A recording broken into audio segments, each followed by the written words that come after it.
I think we're gonna start out with the tier ranking I put together because, as some of you may have seen, Alpha Protocol just got re-released on Good Old Games.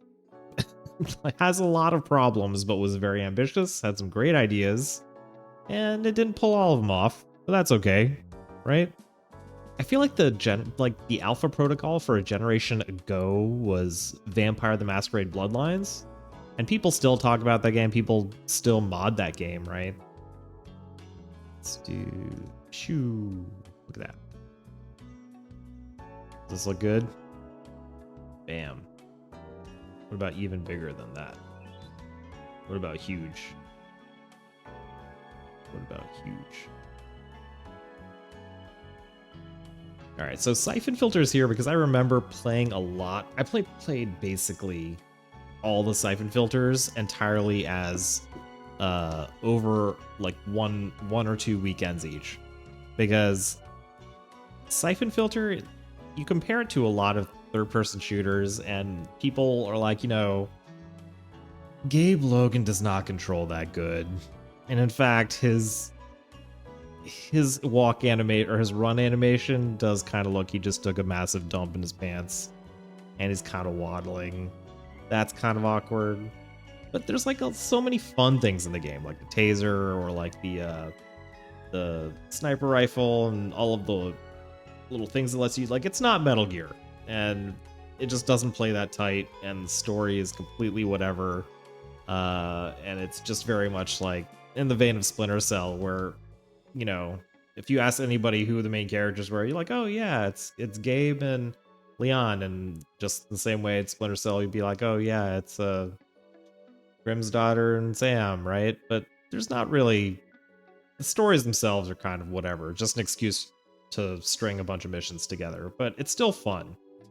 And it's not a great game to like own, but it's an amazing game to rent. And I feel like Siphon Filter is blockbuster fodder, where you go to the Blockbuster, your parents drive you there, and Resident Evil's rented out, Metal Gear's rented out, some other new games you wanted rented out, but Siphon Filter's there. You will have a good Friday night, Saturday night with Siphon Filter. So is that rough? Is that a guilty pleasure? I mean, if you tell somebody hey, I'm playing Siphon Filter, I don't think that's something to be embarrassed about. I don't think anybody would really question you there. Like, most people, I think, have good memories of Siphon Filter. I just don't know. I don't know if I'd put it in actually good. No, maybe it is good. Like, just because it's not genre defining, like, it'd still be good.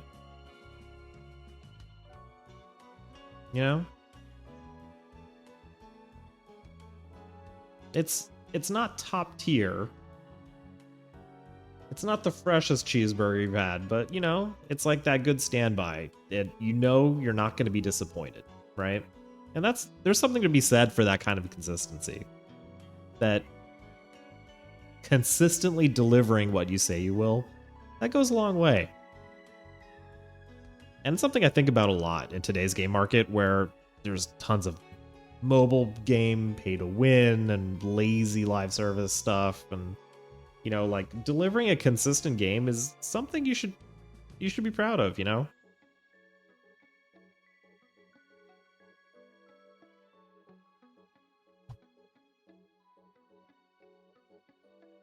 At least I think so.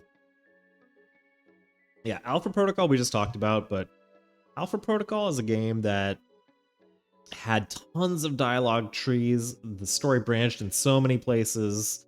I put it on par with earlier games we were talking about, like Deus Ex, where making a choice way early on in the game would affect something much later. There are so many ways to tackle problems. One thing that, as somebody who's not like a super big JRPG fan, going into JRPGs and seeing, like, actually thinking of them as role-playing games is kind of weird, right? Like, if you're playing as Cloud or whoever, you do get some choices in terms of like who to ask on a date, or how to build out your character, but you're not really playing yourself. or your version of Cloud. And in Mass Effect, you get a little more leeway, but you're kind of playing a choose your own adventure version of how you want that character to be. And a lot of who your version of Shepard is lives in your imagination in between the lines, right? But Alpha Protocol, I thought, gave you a lot more in terms of fleshing that out. The combat is incredibly jank. I mean, you need to check out some videos of this stuff, because it's pretty whack. It's pretty whack. This was not a game where I would say combat was planned out first. I think everything else was planned out first, and then it felt like combat was tacked on. But, you know, I think there's a reason it got re-released, and I appreciate that they did it, and I absolutely plan to buy it. But this is a rough gem. Let's be honest about that. It has problems. So, I didn't explain the tiers here. So actually good means that a lot of people categorize this game as, oh, this game's bad, this game's has tons of problems, I hate it, it's jank, it's crap. But I think they're being unfair. That's when a game would go up here. Rough gem is, this game has legitimate flaws. Like, all the things people say is wrong with this game are kind of wrong with it, but it does enough right, or it does what it set out to do, that it's worth playing, it's worth a look, and in a lot of ways, it is a misunderstood game that has a lot going for it, and it's worth playing regardless. You know, it's just a rough gem. You gotta look past some flaws, but still good. Guilty Pleasure, I think, is a game that's pretty bad, but still has enough about it that's enjoyable that you would, you play it, but there's no real way to defend. If anybody's like, why are you playing that? You're like, I don't know, man. I'm just trying to get through the day. You know? Also, why is this red? Shouldn't that be green? Can I make it green? Yeah. Green will be good. Yeah, look at that. And then this can be red. This, caution, danger. Wait, orange should be worse than yellow, right? Yeah, that looks more right now, right? How about that? Ooh. All right. Yeah. Batman Begins. I think I played this on the Xbox, also a rental. I mean,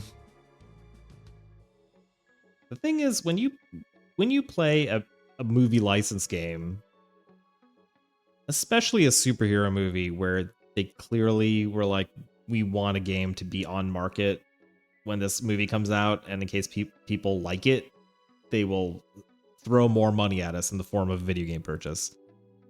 That's generally a warning sign. Some of the Spider-Man games were good, but notably Spider-Man 2 is the one that people go back to, because that one feels like it had more time in the oven, and it plays much better. Spider-Man 1 is acceptable. It's fun at times, but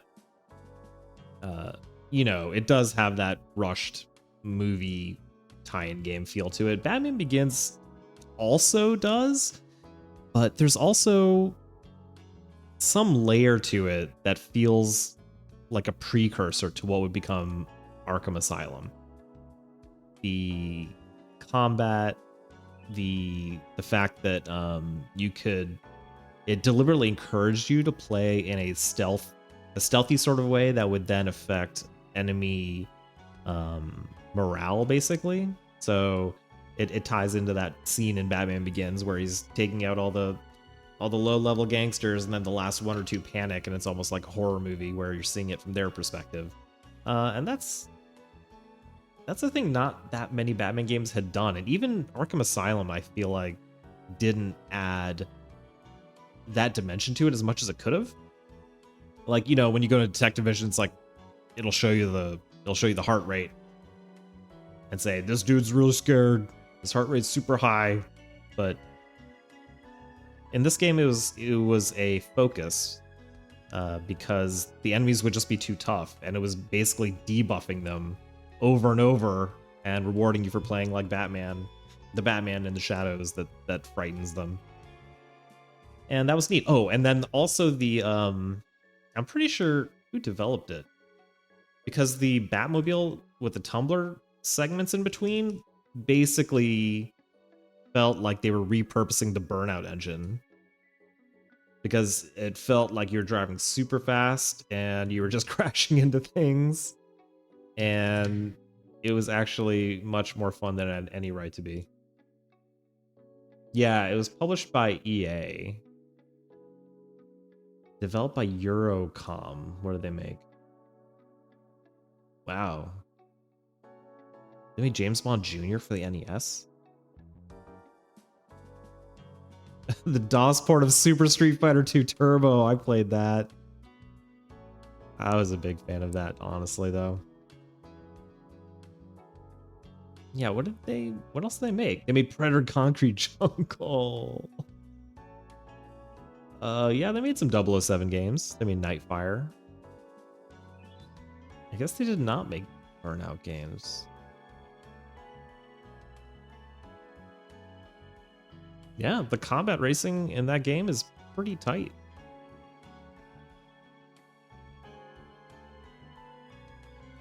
Also, the Batman Begins game had the movie cast. Christian Bale, Michael Caine, Liam Neeson, Katie Holmes, Cillian Murphy, Ken Watanabe, Morgan Freeman, everybody is in there.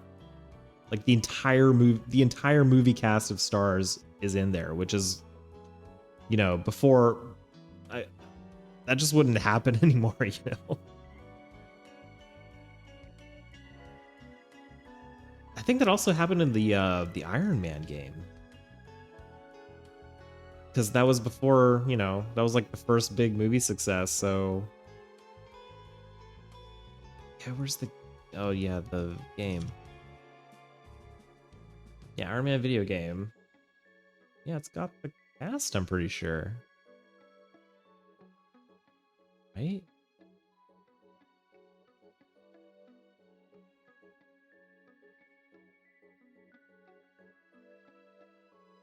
Yeah, it has Robert Downey Jr. and Terrence Howard in it.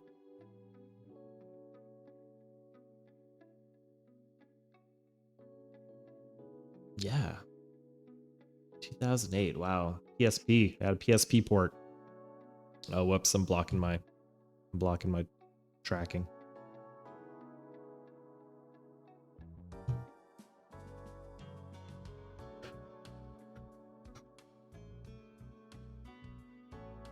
I don't know. That's another one I kind of want to go back and play, the Iron Man game, even though I hear it's kind of jank. It might be worth it. Oh, and then there's Iron Man 2, which is written by Matt Fraction, whose stuff I usually like.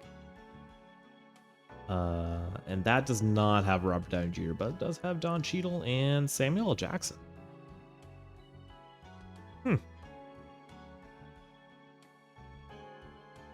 also received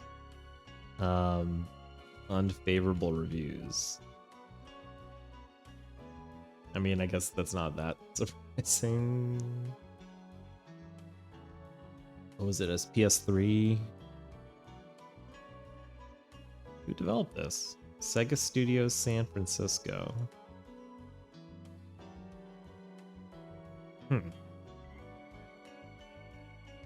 They did some Wizards of the Coast games.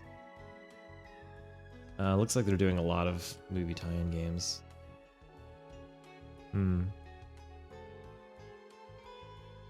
Anyway, back to this.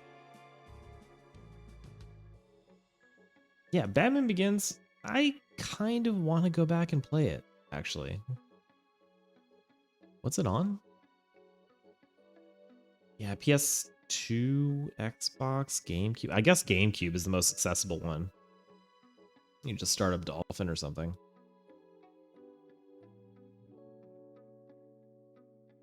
Oh, there's a Dark Knight game too. That doesn't surprise me, I suppose. Oh, it was canceled. I was gonna say. No, what? I was like, I would have, I would have played this probably. Wow. EA reportedly missed 100 million in potential revenue for not releasing the Dark Knight video game. Oh, Pandemic staff discovered the underlying technology desired to create the game was incompatible with most assets. And they couldn't reach December 2008's deadline. It was going to be an action stealth game. Oh, it was going to be an open world game, and then it seems like they just did not have an engine for it.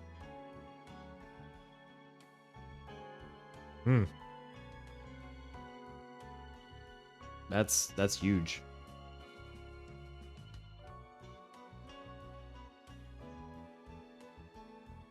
Yeah, anyway.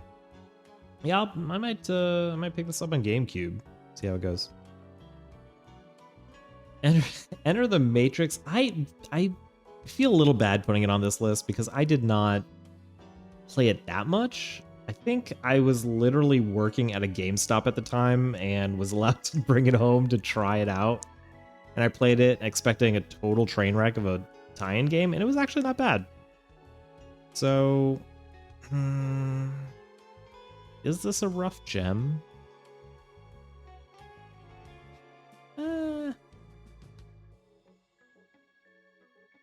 I don't know. It's been a long time. If I replayed it and it held up, I would put it under rough gems. But when I remember, I think it benefited from having vastly lowered expectations. You know? Like, I don't know that I would rate it that high. Unless I replayed it and it was amazing, but I don't think the shooting or the combat would have held up really. Compared to, you know, what was I playing at the time? Max Payne would probably be better. Like most third person beat 'em ups had a decent combat engine. It was probably decent. But I'm not confident enough to declare it a gem. But it was definitely a time where a movie would come out and they would want to continue the story, not just a tie-in game, but also having a multimedia approach where instead of it's like not a sequel, but it's basically a gaiden, you know, across different media, right? Like there's I'm totally blanking, but there's like some other properties that did this too. Like not just movie, TV show, game, maybe ARG, books, where it was intended to be part of the same narrative in the same world, not just like a spin-off book, like you would, you know, have all the Star Wars books that aren't directly related to what's happening in the movies, but just be an adaptation. This was a time I feel like when they were experimenting with that. So I'll put it there. Maybe it belongs somewhere else. I would probably replay Batman before this one, though. All right, Strider. Here's... So I did not own Strider for the Nintendo. This is very different than the arcade Strider, which is a really neat action game, like an arcade action game with great combat and amazing sprite work and really weird art design. That game's amazing. This Capcom game is an NES adaptation that is very story-based and is kind of Metroidvania-ish. Like it's heavily instanced, but you do travel back and forth to different levels, and you revisit them and get new keys to unlock new areas of them from the hub world, which is this giant space station shaped like a Hydra, which, you know, if you're 10 is like the freaking coolest thing ever. So, you know, and then it had an animated cutscene intro, cool music, you know, Capcom of the era. It was it was really ahead of its time in a lot of ways. The problem is it played like hot garbage. It has probably the worst jump in any video game ever to this day. I cannot think of a single video game jump that is worse than the NES Strider jump. If you have one, let me know, because I don't think you do. I think it is the worst one still, even, you know, 30 years later. It's really bad. And the worst part is, and the Egypt level and some other levels, it would make you do a triangle jump where you had to use this terrible jump and then a wall jump. And if you see it happen, it makes zero sense. It does not look like you jump. You know, when you jump off of a wall in Mega Man X, it looks really crisp and you see little dust marks on the wall, and you can tell how you're moving and how you're getting friction and where you're going to jump and dash off.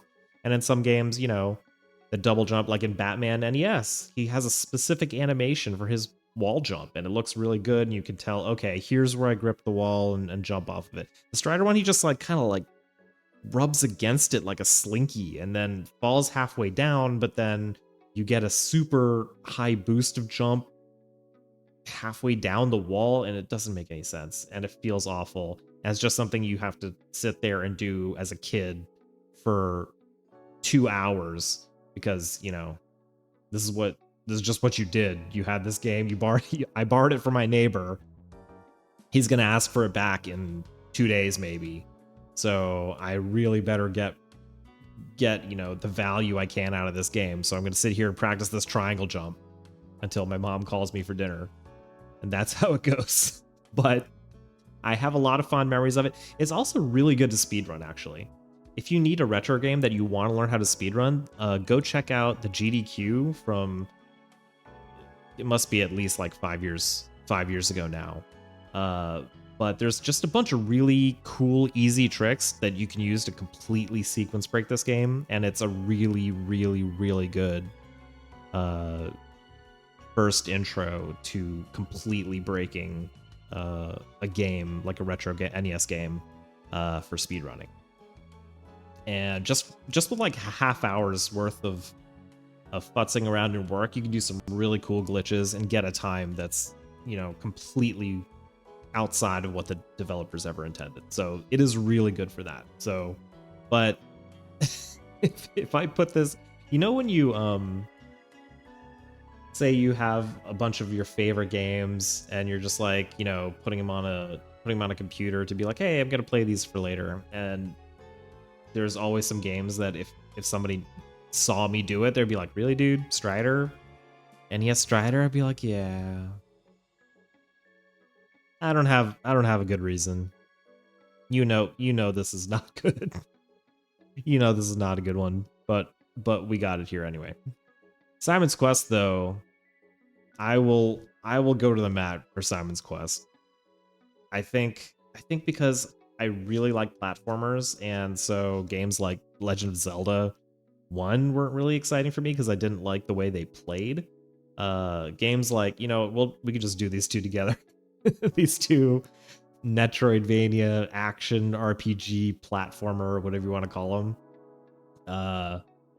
Yes, they're pretty obtuse and hard at points, but the way they incorporated those adventure elements, it's really the adventure that did it for me. Both of them have leveling systems, technically. You can grind in both of these games against enemies to get more stats, basically. But the stuff that really makes them for me is getting new items and unlocking new skills and the exploration aspect of it. Because one of the first NES games I owned was Metroid. And that is a game where it is very much about exploration and about survival and, you know, equipping yourself. Like, it is grindy to be like, hey, let me kill a bunch of enemies to get missiles and health or whatever. But it's basically the equivalent of stocking up before you can make an expedition to the unknown, because a lot of these games, when you're exploring, you don't know what's going to be around the next corner, and that's what's really exciting about it. And when people play a Souls game or something along those lines in modern day, and they're doing a blind playthrough and they don't know what's coming, that's part of that excitement. And you know, it's not a very on the rails kind of experience. It's dangerous and exciting, and that's what I feel like was missing from a lot of games that came in between these eras. So yeah, it I understand why people hate them, especially if you like Zelda 1 or the arcadey kind of Castlevania 1 and 3. I get why this would not be up your alley, but this is specifically the kind of game I like. And I would argue that, you know, Symphony of the Night took Castlevania 2 and modernized it, took out all the weird, obtuse translation stuff, and that game became not just beloved, but kicked off, you know, at least 3-4 generations of imitators, as well as, I mean, as well as an indie market. It's not just Symphony of the Night. I would think that Cave Story also had a lot to do with the indie side of that, but I would argue Cave Story also is based off of games in this vein.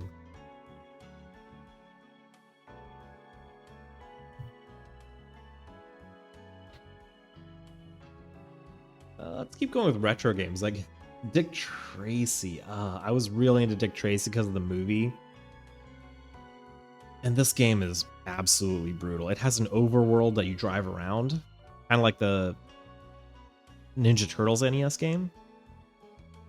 Except there's like gangsters that just shoot at you, take away your health, and then you have to go into platforming levels, which are kind of tough. Some of them have jumping puzzles, some of them have combat, and then you will sometimes get you'll capture somebody who can give you a clue, and the clue might be a new location or a suspect or something like that, and then you have to go back to the overworld and try and figure out where to go next.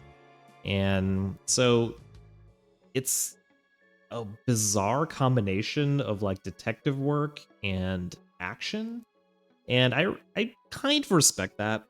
Like, they're trying to capture the kind of noir detective feel of what Dick Tracy would be doing, and incorporate it into the gameplay, so I appreciate that. It's just really too hard, I think.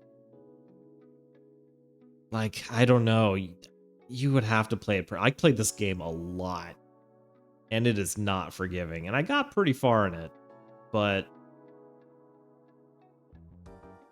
God, I don't even know how close I was to the ending, though. Like, I don't know how far this game goes. Is this a game I should, like, check a fact for and actually beat? Yeah, so... Okay, so I think even if you do know... So even if you check a fact and know where all the locations, all the clue locations are, you still have to go there and then do everything. But it does have passwords.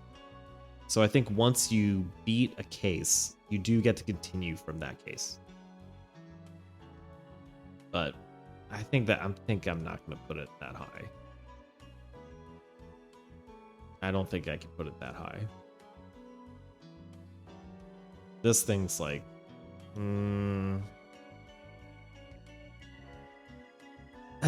is this game bad? This game might be bad. You know, is this game bad?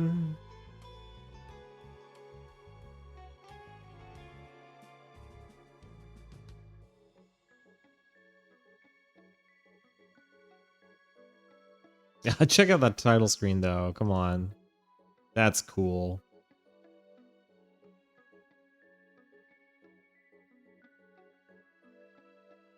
Oh yeah, Walt Disney made this technically. Yeah, look at that title screen. Come on. Yeah, and then look, you got your like Mega Man-esque titles like screen here. Oh, okay, yeah. So you have to figure out which of these suspects it might be, and then it'll give you where they were last seen. And I guess you can do some. Also, what is the? Oh yeah, you got a super punch, and then yeah, it's literally called super punch. Yeah, and then they do this like weird spinning thing, and they take out other guys. Oh, and then you get like a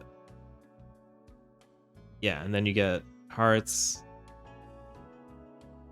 I guess at least these guys are predictable. Oh, and then you have to kite. Yeah, you have to kite those guys into. Also, it's not getting health back. Oh, there he is. Oh yeah, you can interrogate or arrest them. That guy's face.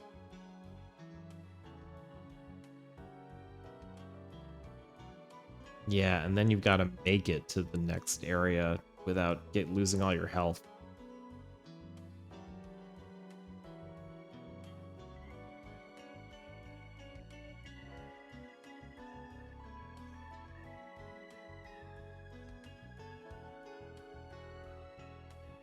Yeah, you gotta navigate these streets. Oh yeah, look. Oh yeah, this building by the harbor has like 4 snipers on it.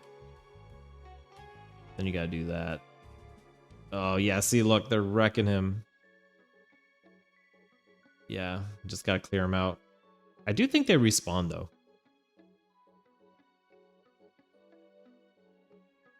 Yeah, look at this. Look at this jumping puzzle. Ugh. See, the thing is, even as I watch this, and I'm like, man, this is miserable. I also just have like a ton of nostalgia for it. Oh, super punch! Get the glove.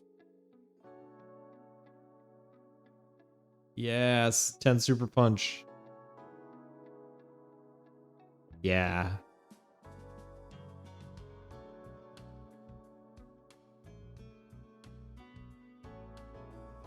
Oh, clue. Yeah, punch that clue. Footprints and puddle of spilled green ink.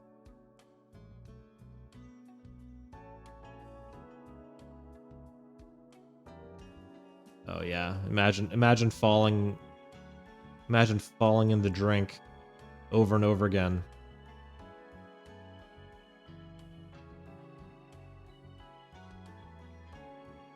Yeah, there's also no like down and jump. Yeah, there's also doors, and some of the doors like you don't want to go in there. So there's also a puzzle element to this. Oh yeah, and then you have to jump up this thing to get back up there. Yup.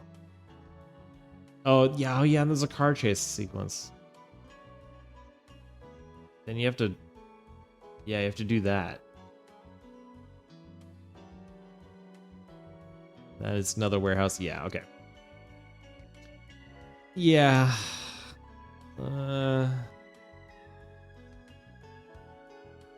Is this a guilty pleasure?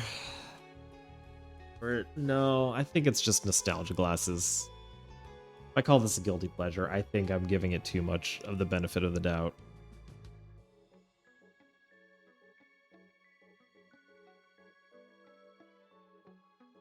It's not guilty pleasure.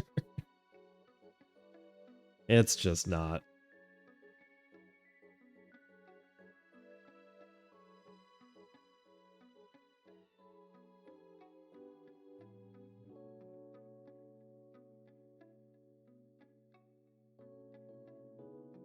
So speaking of nostalgia glasses, Dragon Ball Z Legends, which is like a 3-on-3. It's like a 3-on-3 Dragon Ball game, and it's like, you know, I mean, the thing that's cool is that it lets you do essentially a team. I mean, you can do one-on-one, see, like this, and then you're playing a tug of war with the power level bar at the bottom. And, you know, the sprites are pretty small considering. I mean, PlayStation didn't have that much video memory, right? But you do get like when you do build up to super, and when the super happens, you do get to see this like cinematic super. I mean, that's that one was not very exciting. Okay, that one's pretty lame. But there's a lot of cool ones. There's a ton of characters. You do get to have these combos where you can teleport, where you can hit people across the screen into these rocks and teleport behind them. So it was really dynamic, which is see, you can teleport, hit, teleport. So it does feel like the cadence of a Dragon Ball Z fight, right? Which is not something that's easy to do in this gen.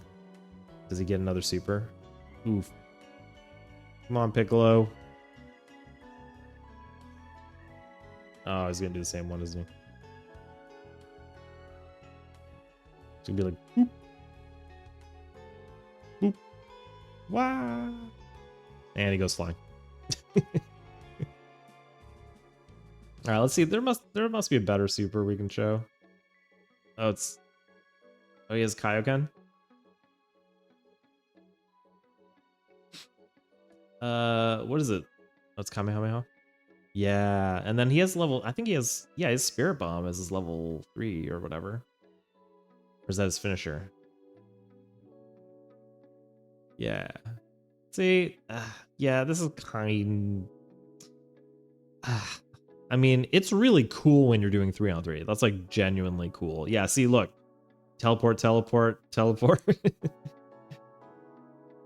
That stuff's super neat. And not a lot of Dragon Ball games are doing it. Oh yeah, see? He's got Spirit Bomb. And the fact that it's doing, like, yeah, it's a 2D game with 3D levels, but they are doing this they're making good use of the dynamic camera, right? Right? Then you can zoom out.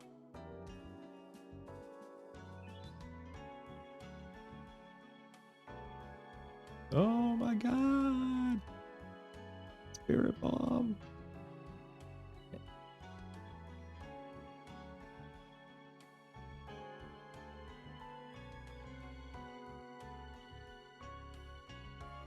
Then, boom.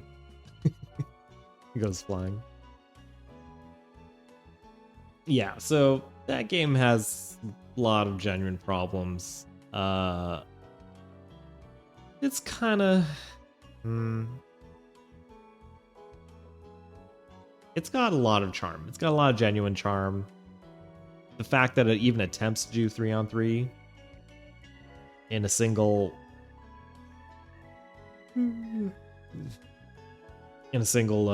PlayStation game with limited video memory is pretty ambitious, and it does feel like a really cool shonen fight when you have 6 characters on screen all just beating the crap out of each other.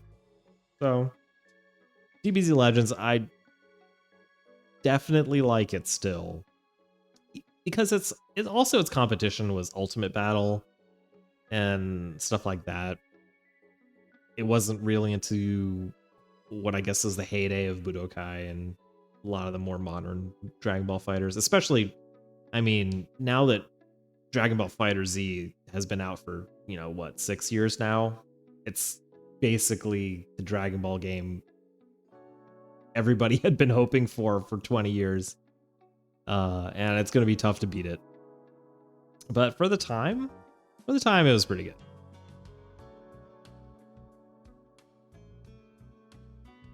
Now, Resident Evil Code Veronica is bad for a Resident Evil game, but it's still good for any other kind of game, right? Oh, hey. Welcome, Grandpa. How's it going? How's your night going? Welcome. Just talking about... Sorry, I guess you can't see the...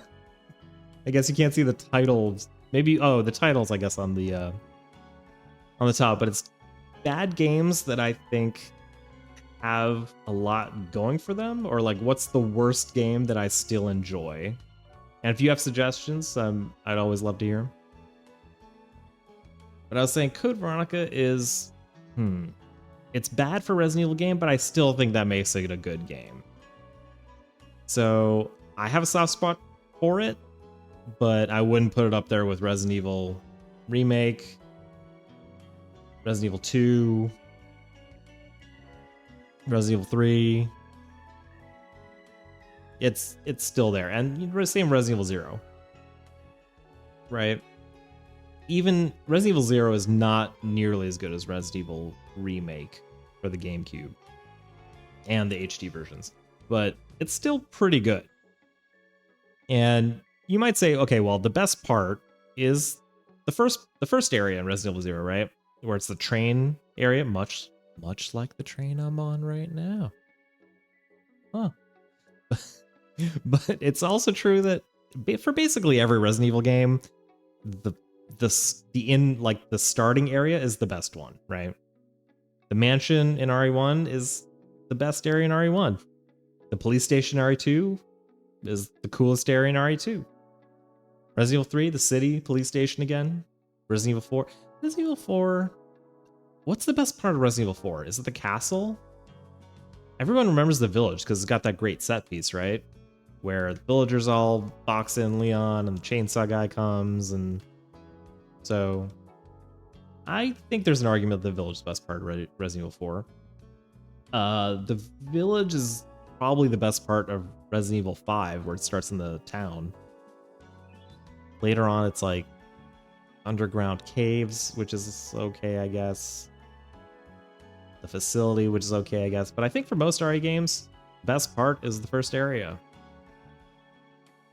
And that's a pretty solid first area in Resident Evil 0. That train. The train with the weird monster leeches or whatever. I like it. Somebody said Dead or Alive Extreme Beach Volleyball 1. And I have played it, but I've only played it for a short while. And the minigames are like, all right, but you kind of know why you're there, right?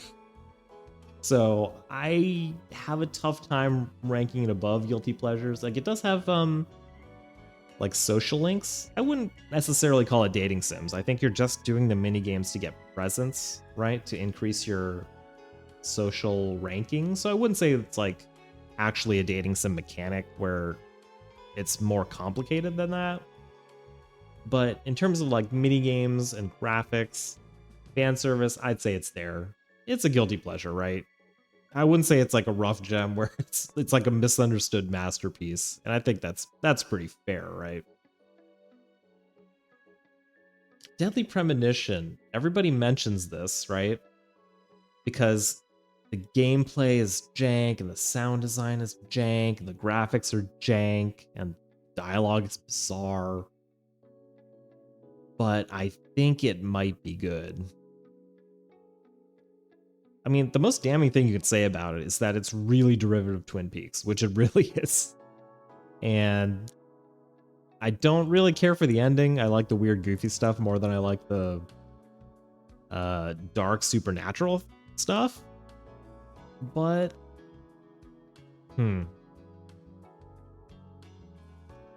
I think it's actually good. I think there's so much charm and vision. Like, there's legitimate vision in being like, yeah, there's gonna be a day-night cycle, and we're gonna drive a car, and it's all about the Great American Road Trip, and you talk about movies from the 80s or whatever.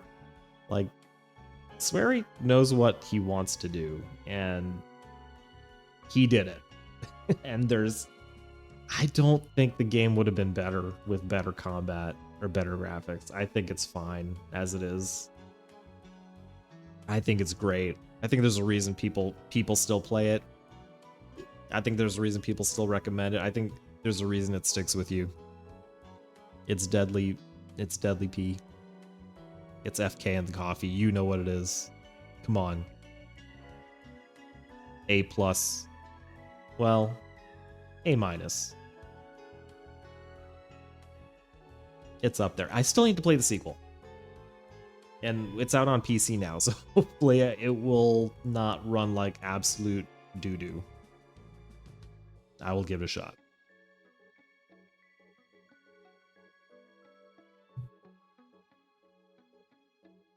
Let's go back to retro for a second with Skate or Die 2. All right, Skate or Die 2 had a massive marketing push by it. And skateboarding was also completely huge in the 90s. You know, this is the radical hot pink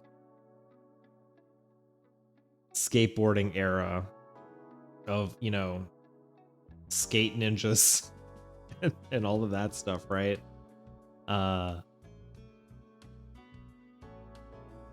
So before the whole Tony Hawk PlayStation era, right? It was Skate or Die 2. It was, you know, Bart Simpson had a skateboard. Back to the Future skateboarding. It's like that kind of thing, right? And so Skate or Die 2 had, I remember reading about it in Nintendo Power. I remember seeing all the guides for it. It's like, oh my gosh, Skate or Die 2, I have to get this game. And I think I finally rented it at a local game rental store. And I had one of those game guides that I think had, you know, walkthroughs for 20 games or so in it. And I was like, finally, I can play Skate or Die 2. This game sounds amazing.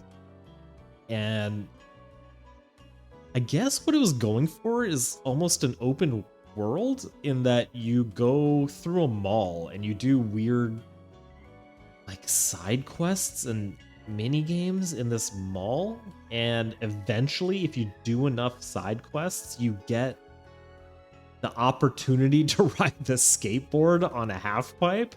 And looking back, it's almost criminal that you can name a game Skate or Die 2 and then put literally hours of busy work before you let the player onto a skateboard. I cannot fathom the guts of naming a game Skate or Die 2 and then being like, okay, cool.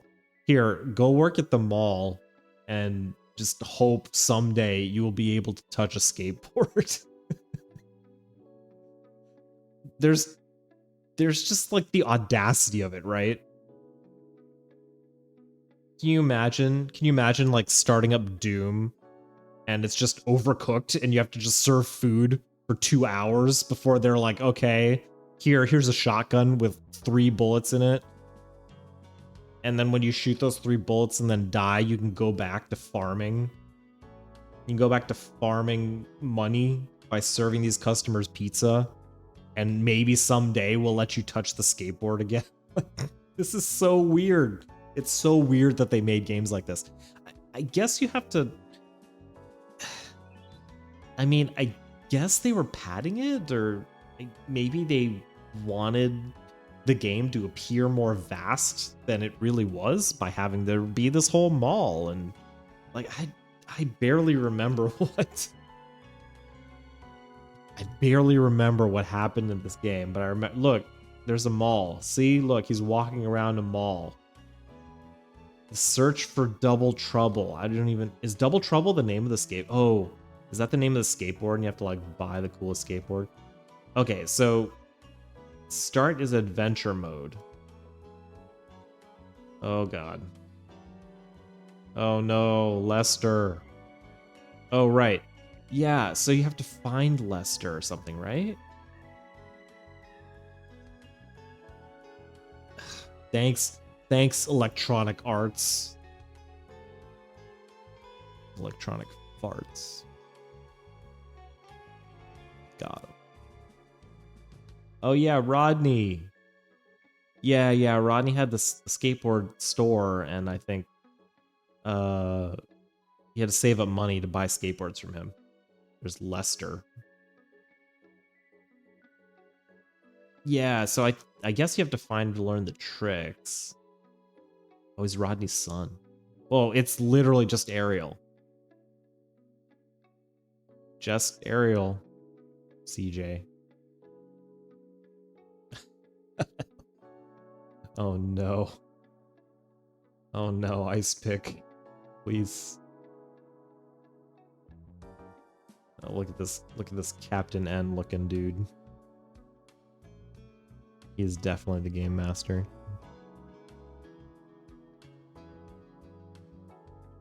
What?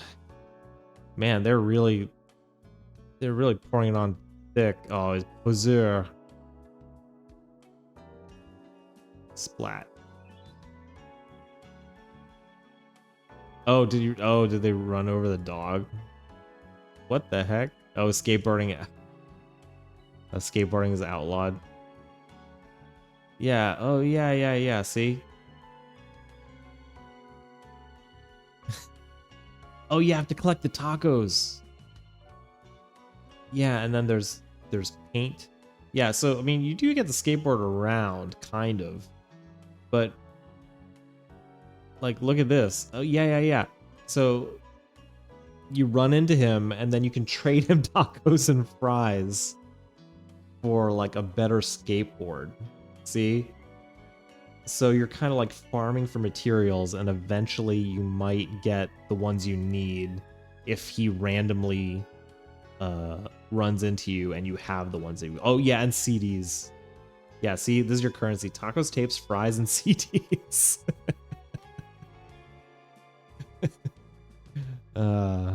Yeah, this was. Oh yeah, is that a dog or a cat? What the heck is that thing? Yeah, get that taco. Wait, are those bad guys?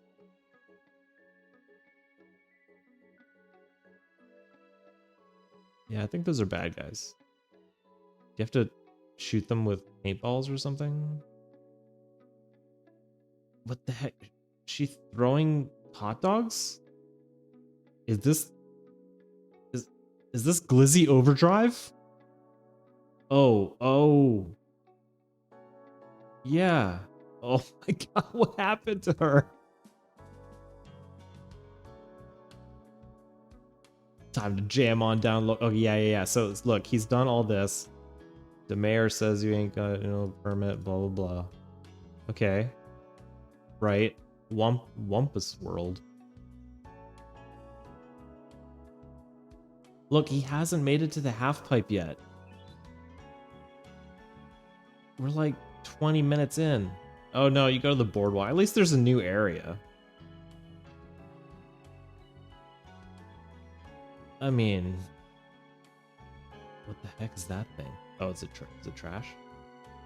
Oh, look, it's Muscle Beach. There's like a bodybuilder posing. Is this off-brand Venice Beach? Look at that. Oh my god, it's a crab. Crab battle. Oh.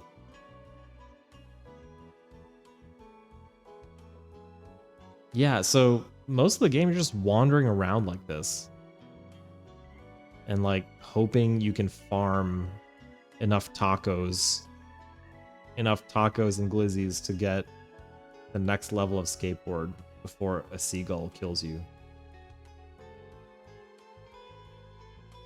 Oh. What was that thing? Is it a plastic bag? Was it potato chips? Yeah, what is that?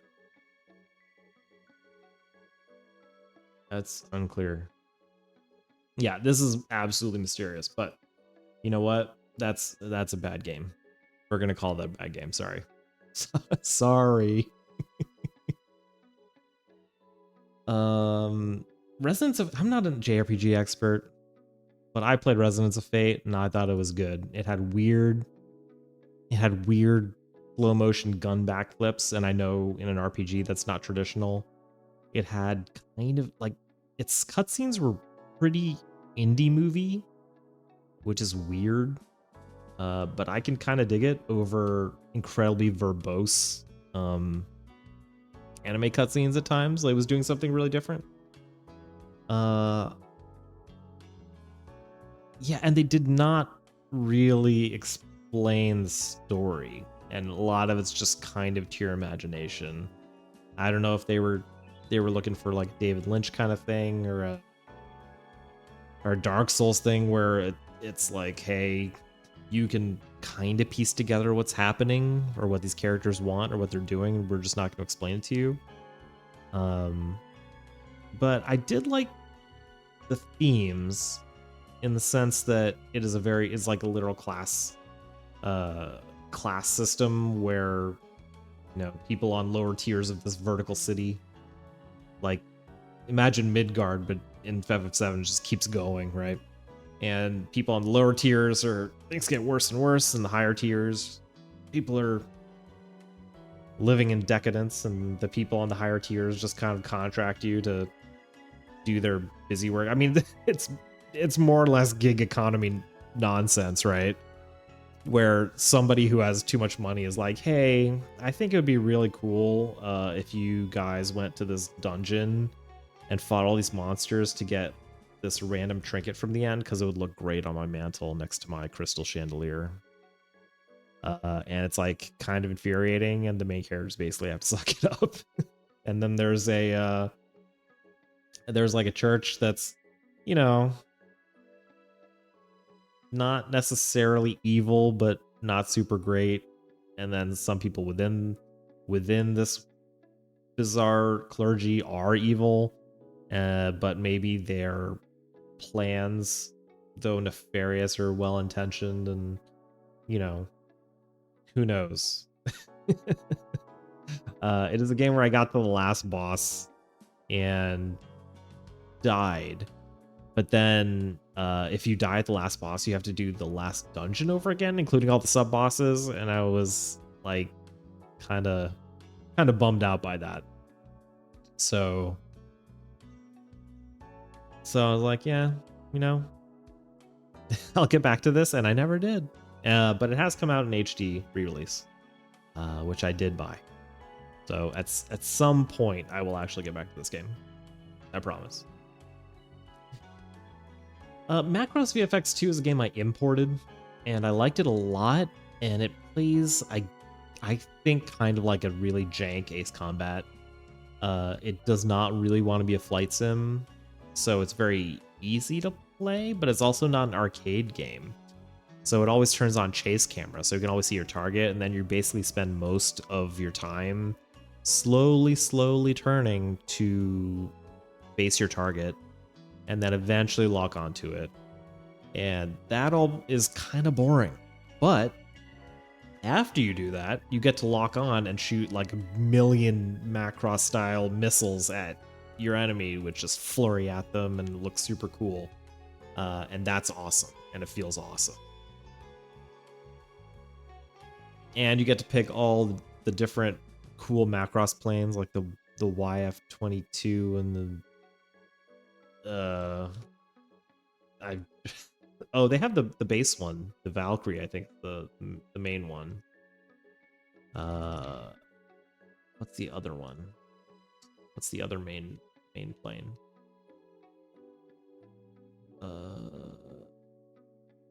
What are the planes in this thing? Mechanic? Yeah. The VF-1X Valkyrie. Nightmare Excalibur, I think it is, right? No.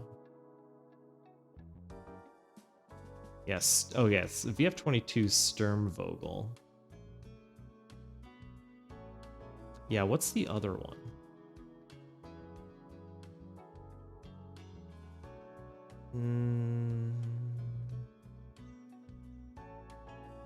What is that one?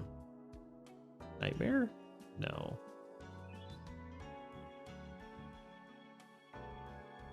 Is it not the Excalibur?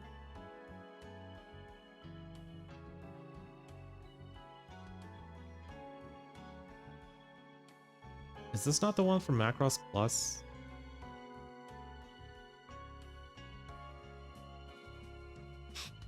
No, it's from Macross 7, isn't it? YF-19. Yeah, but YF-19, that's the one. It is the Excalibur. Okay. Yeah, this one. Yeah, so you get to play as those two, which are the ones I saw in Macross Plus, which I think are still super cool looking. So that's why it's a guilty pleasure. It has some things about it that are really cool. There is a couple of missions in the middle where it branches, where which I think Ace Combat has branching missions as well. I'm not super familiar with the series, but there's missions where if you complete it with one objective, then it'll go down a certain path and your character will make a certain choice, and then some of the missions later on will be different than if you pick the other one, which is cool. It just doesn't play that well, you know? Like, if it played better, if it was like Ace Combat but had Macross like armaments, I feel like it would be 10 out of 10 amazing. Because it has like a really cool anime intro, has cool voice acting, like all that stuff is really great. It was published by Bandai. Who developed it though?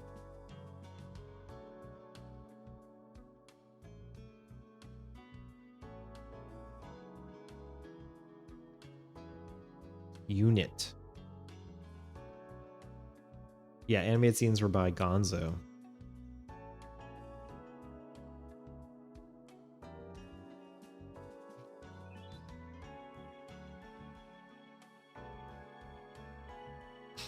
There's no...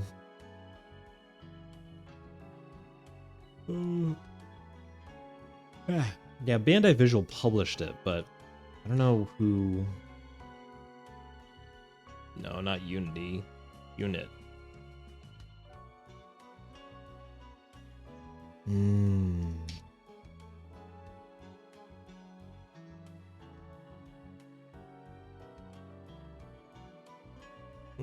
This is gonna be impossible to find.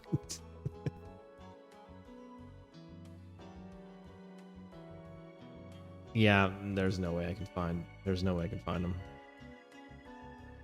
There's no way. All right. Speaking of which, this is probably gonna be the most controversial part of this entire thing, which is that Hotel Dusk and Last Window are not actually good. They are rough gems. And here's why. So it might seem shocking to be like, how, like, Hotel Dusk and Last Window are amazing. The characters are really memorable. The writing is great. The art is incredibly charming. The music is good. As a game, it adds a lot to the visual novel kind of adventure experience to have the ability to actually walk around the space. Especially when you're spending so much time in that space, it makes it actually feel lived in, like a real area. It gives it a sense of place when you can actually walk around it physically. And that's all amazing. So why aren't they actually good? Is because they don't play well. Anytime the game is asking you to do a game thing, it's kind of bad. Because there's a lot of points where it does not tell you, like, there's no indication of where you're supposed to go or who you're supposed to talk to or what you're supposed to do. And sometimes there's like a slight hint, but the other problem is that it's a handheld system. So if you're giving the player a slight hint and then they have to go do something else, they close the game and come back to it the next day, they have absolutely no way to tell what they were supposed to do. And there is a notebook, like your character has like a little detective notebook, but it doesn't say what you were about to do or what you were going to do or what you need to do. And then Hotel Dusk, to make matters worse, has a part where there's a very missable item midway through the game. And late in the game, there is a timed sequence. And if you don't have that item, that timed sequence is almost impossible. I literally had to do it 10 to 15 times just through sheer trial and error to get past it. And these are really kind of basic adventure game design things. A lot of the puzzles, like the interactive puzzles, aren't really puzzles at all. They're really finicky things with the touchscreen where it's like, you know what you're supposed to do, but the controls are so awkward that you might just fail the puzzle a couple times. And it feels like they just did it because somebody told them, hey, you have to use the DS touchscreen. You have to have a thing that's not just talk to characters. I mean, sometimes you do show items to characters. Like a character will give you an item or you use an item on another item like a traditional adventure game. But anything that's not that is not very good. So I think there are legitimately flaws to those games. Last Window has a similar thing where eventually you get into the, like a secret area, let's say. I don't want to spoil anything because they're absolutely worth playing. You should play them because as adventure games and mysteries, they're really memorable and they're really worth your time. But Last Window has this area, a similar thing where there's a secret area and you're in there and it's really dark, but you have to like look for things. And it's just kind of miserable. Like, it's just not fun to play or very interesting. But as experiences, they're some of the best on the DS, despite those problems. I just think if we want to say a game is good, it has to play good. It'd be weird if we were like, a movie has a great script and great effects and great acting, but the director's just really bad. And the editing's really bad. It would be weird to call that a good movie. So that's why I think if the gameplay is the weak spot of those two games, they have to like go down a notch. Even though they're some of my favorites on the DS.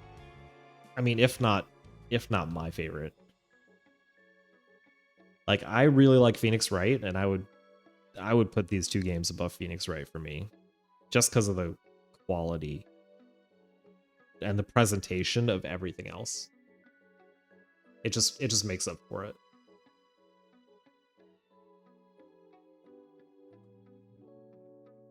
Resident Evil 6 meanwhile has a bunch of really obvious problems with it.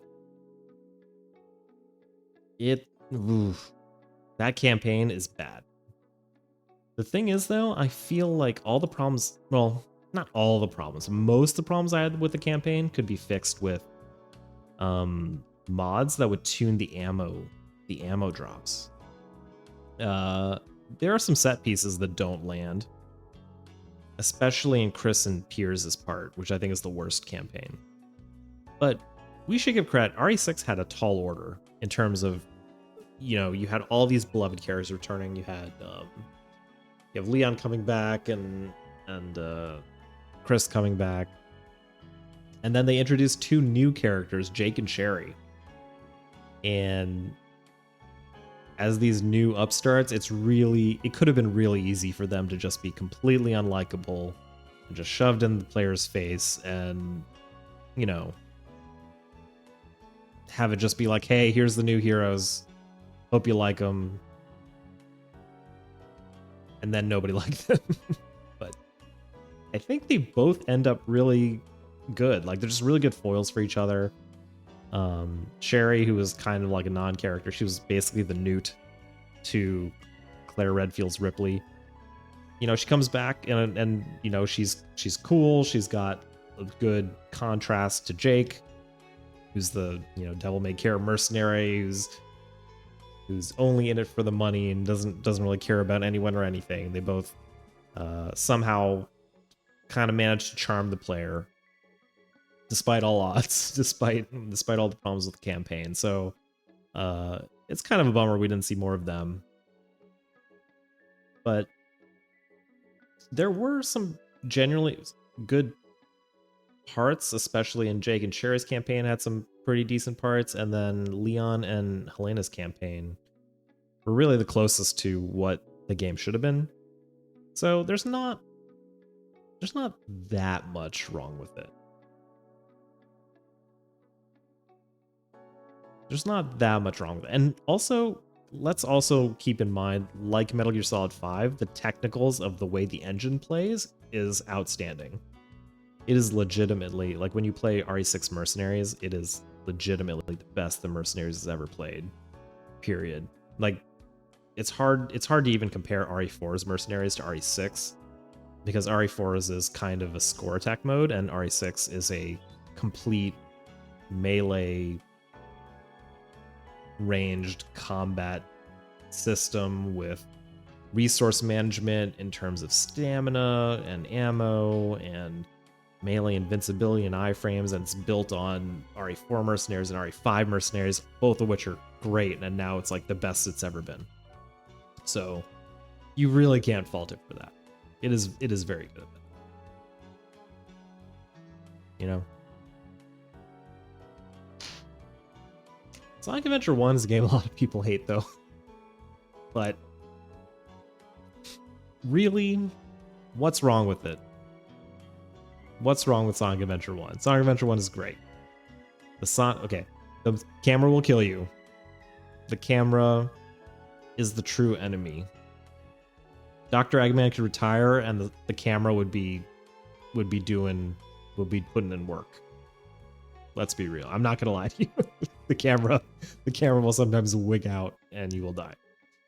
And also the adventure. I think when I first played it, so this was a situation where I got a Dreamcast at some point, and I was like a kid on Christmas morning, and everything was super awesome and hunky dory, and so I have rose tinted lenses a little bit, but even back then, it was.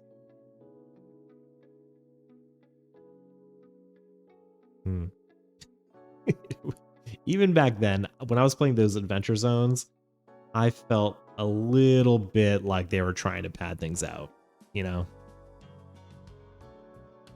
And they probably were. Those action segments are not long enough to really carry the entire thing. But there's still some charm there. I don't know. I don't think it succeeds as well as Super Mario 64.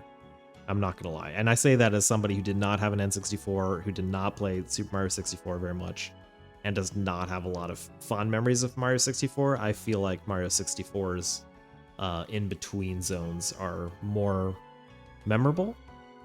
But a lot of the adventure zones in Sonic Adventure are still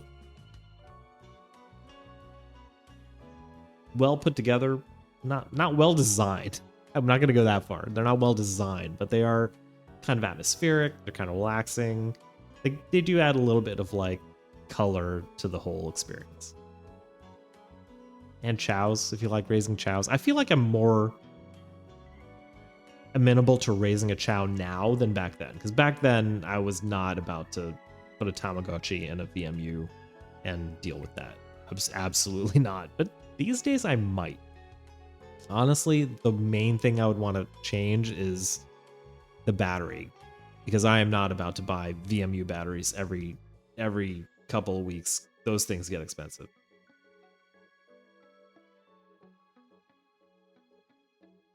Can you mod a VM? You must be able to mod a VMU for battery. Dreamcast VMU modding. You have to be able to mod one. VMU upgrades. Built-in rechargeable battery. Now we are talking. Oh, backlight mod. Holy crap. What? Oh, wow. Look at that. Built-in rechargeable battery mod. Oh my god, please don't. I should not go down this rabbit hole.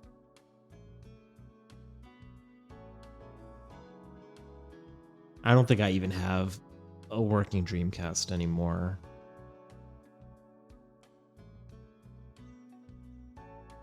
Yeah, I'm gonna close this tab. I'm gonna close this tab before I get tempted to mod a VMU, even though I have no Dreamcast anymore. All right, last but not least, I want to do a separate feature on this, because I think this game had problems, but is actually a pretty good game despite them. I think people should lay off Gotham Knights a little bit,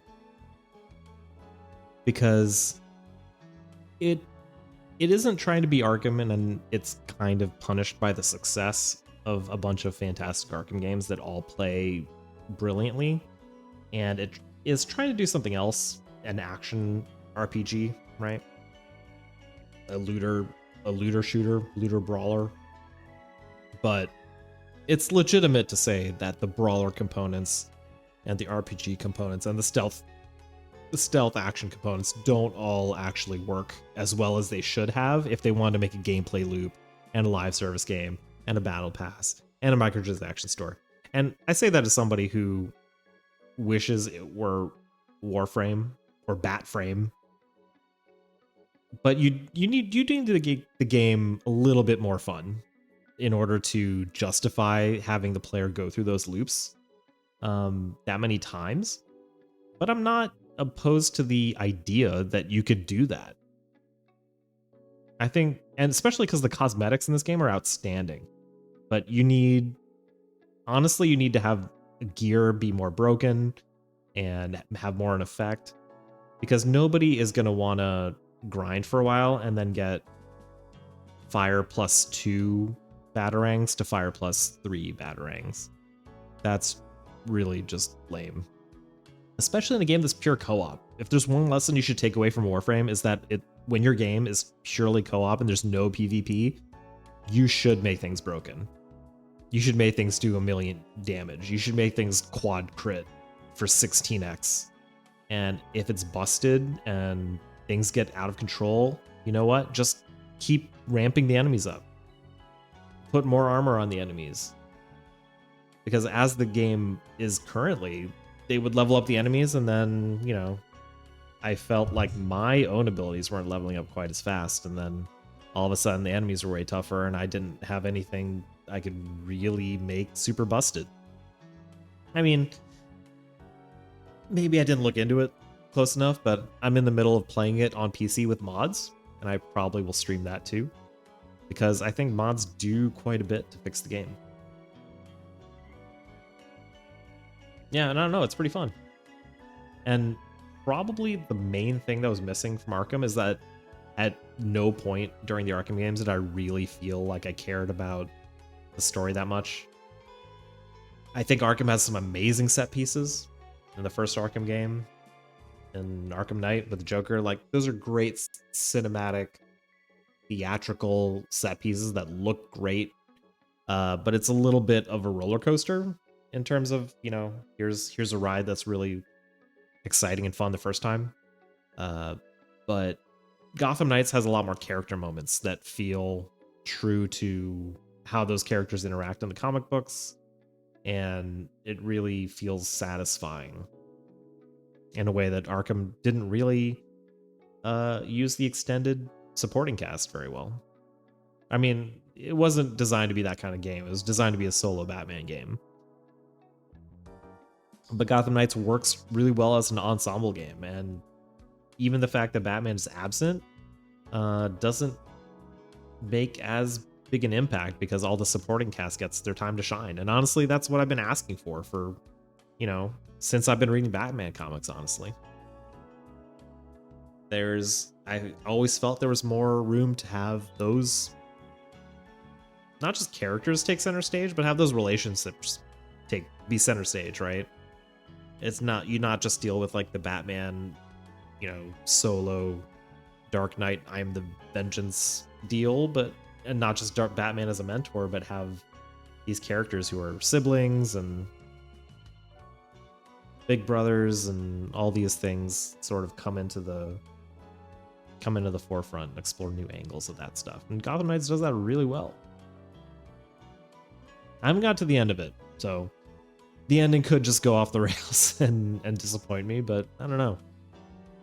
I appreciate what it did. It had problems, but I want more games like this. I think it did pretty well, so we might see another one, right? I think Gotham Knights is getting a sequel.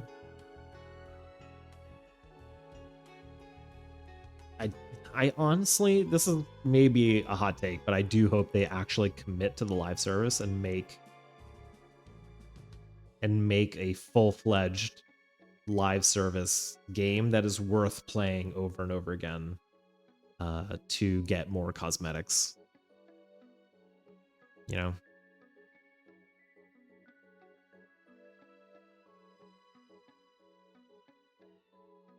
Oh, there was a plan for season 2. Wait. What? Wait, are there spoilers? I can't read that.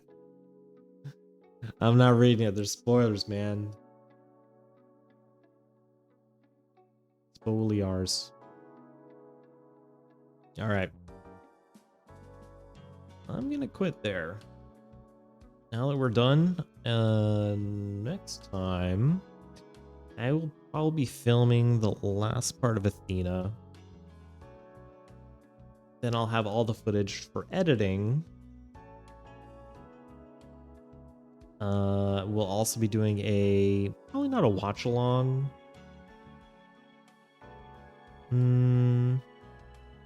Probably not a watch along.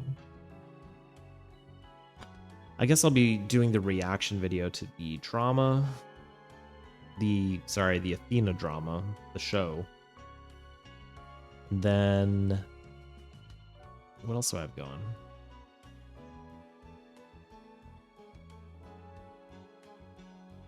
I don't know. Maybe some Sifu. So some Sifu, some retro games. More Gotham Knights. Yeah. Cool. Thanks for stopping by, everybody. I'm gonna call it there. Hope everybody has a good night. I don't really have a schedule per se, but I will likely tweet before I go live.